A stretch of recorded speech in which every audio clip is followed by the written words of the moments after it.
దేవుని ఘనమైన శ్రేష్టమైన పరిశుద్ధ నామమునకు మహిమ కలుగునుగాక. బాగున్నారా? మీ అందరి కొరకు మీ మనోదినము కూడా ప్రార్థనలు చేస్తూ ఉంటున్నాం. ఈ దినం ప్రభు ఒక అద్భుతమైన ఆదరణ కలిగించే వాగ్దానము మన కొరకు సిద్ధపరిచి అందించి ఉన్నారు. ప్రార్థన చేసుకుని పొందుకుందాం. తలలు వంచండి, ప్రార్థన చేసుకుందాం. పరిశుద్ధుడా, నీకు వందనాలు. ఉదయకాల సమయంలో మేమందరము కూడా నీ పాద సన్నిధికి వచ్చి ఉండగా మాతో మీరు మాట్లాడి బలపరిచి దీవించమని యేసు నామమున అడుగుచూ ఉన్నాను మా పరమ తండ్రి. ఆమేన్. ఇదనం దేవుని వాగ్దానము మత్తయి సువార్త 6వ అధ్యాయము 34వ వచనమును చదువుకుందాం. రేపటిని గూర్చి చింతింపకుడి, రేపటి దినము దాని సంగతులను గూర్చి చింతించును. దేవుని స్తోత్రం.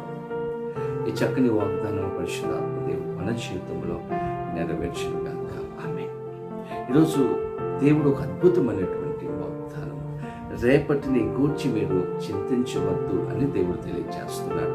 ఈరోజు చింత లేనటువంటి మనిషి ఎవరున్నారండి ఈ లోకంలో? ఈరోజు చింత లేనటువంటి మనిషి, సమస్యలు లేనటువంటి మనిషి ఈ లోకంలో ఎవరున్నారు? ప్రతి వారి జీవితంలో ఏదో ఒక సమస్య, ప్రతి వారి జీవితంలో ఏదో ఒక వేదన, బాధ, ప్రతి వారి జీవితంలో దీంట్లో ఏదో ఒక చింత ఉండడం మనం చూస్తూ ఉంటాం.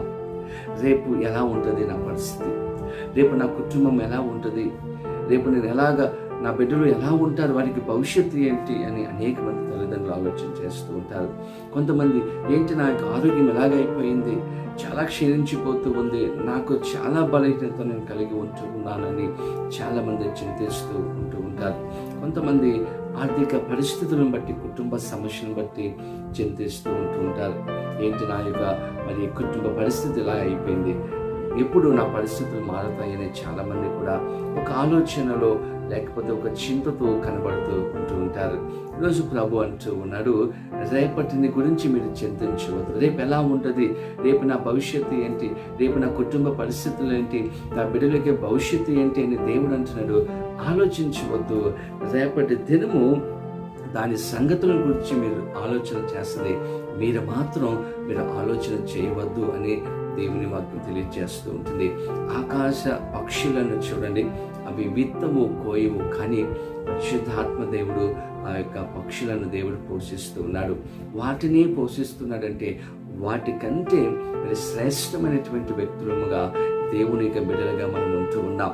వాటిని పోషిస్తున్నటువంటి దేవుడు ఖచ్చితంగా మన యొక్క అవసరతను దేవుడు తీర్చడా, మన యొక్క భవిష్యత్తును దేవుడు మార్చడా, మన యొక్క ప్రతి ఒక్క సమస్యను దేవుడు తీర్చడా, ప్రతి ఒక్క అవసరత దేవుడు తీర్చేవాడుగా ఆయన ఉంటాడు. ఖచ్చితంగా ఆయన మన యొక్క పోషకుడుగా దేవుడు ఉంటాడు అన్నటువంటి విషయాన్ని పరిశుద్ధాత్మ దేవుడి రోజు మనకు జ్ఞాపకం చేస్తూ ఉంటున్నాడు. కాబట్టి దేనిని గురించి మీరు చింతిస్తూ ఉంటూ ఉన్నారు? మీకున్నటువంటి పరిస్థితులను బట్టి, మీకున్నటువంటి దేవుడిలో మీరు ఎదుర్కొంటున్నటువంటి ఆ యొక్క బాధలను బట్టి మీరు చింతిస్తూ ఉంటూ ఉన్నారా? ప్రభు అంటున్నాడు, చింతించవద్దు అని దేవుడు తెలియజేస్తూ ఉంటున్నాడు. 6వ అధ్యాయము 31వ వచనంలో మనం చూస్తే వాక్యం అంటూ ఉంది, కాబట్టి ఏమి తిందుమో, ఏమి త్రాగుదుమో, ఏమి ధరించుకుందుమో అని చింతింపకుడి, అన్యజనులు వీటన్నిటి విషయమై విచారింతురు. అన్యజనులైతే రేపు ఏం తింటామో, రేపు ఎలా ఉంటామో ఆలోచన చేస్తారంట.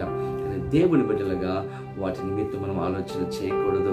ఖచ్చితంగా దేవుడు యెహోవా ఈరే, ఆయన ఖచ్చితంగా మనం చూసుకునే దేవుడిగా, మనకు సహాయం చేసే దేవుడిగా, మన ప్రతి అక్కర తీర్చే దేవుడిగా, మన ప్రతి సమస్యను తీర్చే దేవుడిగా ఆయన ఈరోజు మనకు ఉండబోతున్నాడు.